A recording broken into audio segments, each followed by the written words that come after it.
இன்றைய காலகட்டத்தில் தக்க ஆதாரமின்றி கூறப்படுகின்ற யாவும் தற்பெருமையாக மதிக்கப்படுமே ஒழிய அது வரலாற்று உண்மையாகாது.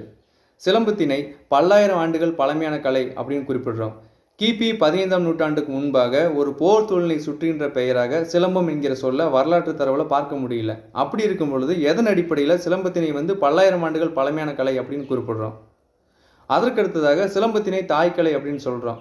சிலம்பம் தாய்க்கலை எனும் பட்சத்தில் சிலம்பத்தினுடைய மகன் மகள்கள் யார்? கம்பு சுற்றும் பொழுது எழுகின்ற சிலம்பல் ஒளியின் அடிப்படையில் இக்கலையானது சிலம்பம் என பெயர் பெற்றது அப்படின்னு குறிப்பிடுறோம். இது உண்மைதானா? உண்மையாக இருக்கும் பட்சத்தில் இவ்வளவிற்கு கம்பிற்கு முக்கியத்துவத்தை அளிக்கின்ற சிலம்பத்தினை கொண்டு இந்த காலத்தில் என்ன பண்ண முடியும்? எப்பொழுதும் கம்பு எடுத்து தான் வெளியே போயிட்டு இருக்கீங்களா? இந்த கேள்விகளுக்கு விடையாக தனிப்பெருஞ்சிலம்பம் என்கிற பெயரில் ஒரு நூல் இயற்றியிருக்கிறேன்.